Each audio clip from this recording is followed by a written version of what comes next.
વડોદરા શહેરમાં વધુ એક ખાનગી શાળાની મનમાની સામે આવી છે।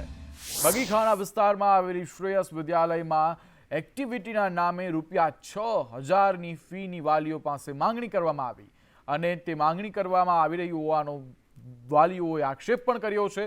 જે વાલીઓએ ફી ભરી નથી તેવા વિદ્યાર્થીઓના પરિણામો અટકાવી દેતા શહેર ઓલ ગુજરાત વાલી મંડળના પ્રમુખની આગેવાની હેઠળ વાલીઓ શાળા ખાતે એકત્ર થઈ આક્રોશ ઠાલવ્યો હતો। તો બીજી બાજુ ફ્રી ઉઘરાવવાની વાતને પ્રિન્સિપાલે સંપૂર્ણપણે નકારી કાઢી છે।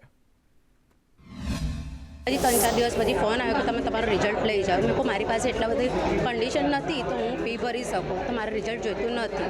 એ રીતના આ લોકોએ મને રિઝલ્ટ આપ્યું નહોતું, એટલે અમે આરટીઓ હેઠળ બધા વાલીઓએ ભેગા થઈ ને આ ફરિયાદ કરી છે કે આરટીમાં છોકરું ભણે છે તો તમે શાના માટે ફી માંગો છો? અમે 6th સ્ટેન્ડર્ડમાં ભણે છે, અમારી પાસે એક્ટિવિટી ફી 6000 માંગવામાં આવી છે। અમારા આરટીમાં છે તો પણ સ્કૂલ તરફથી 6000 રૂપિયા માંગવામાં આવે છે અમારી પાસે।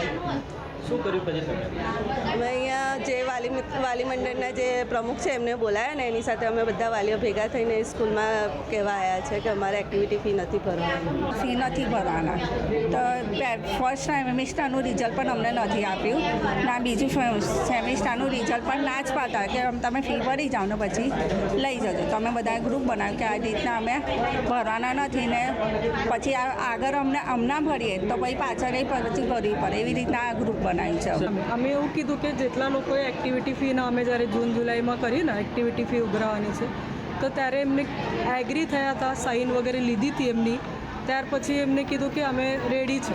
પછી છેલ્લે પછી બીજા સ્કૂલોમાં કંઈક કોન્ટેક હશે ખબર નહીં, તો એમને પૂછપરખ કરીને પછી એવું કે અમે એક્ટિવિટી ફી નહીં ભરીશું, બરાબર? તો કેટલાક વાલીઓ ભરી દીધી। હવે ભર્યા પછી તો આપણે પૂછવું જ પડે ને કે તમે ભરવાના છો કે નહીં ભરવાના હો તો તમે અમે લખીને આપો કે આટલા જે સ્ટુડન્ટ છે કે એ લોકોના પેરેન્ટ્સ ભરવા નથી માંગતા, બસ આટલું લખીને આપી દો એટલે હું તમને રિઝલ્ટ આપી દઈશ। રોક્યા તો નથી જ।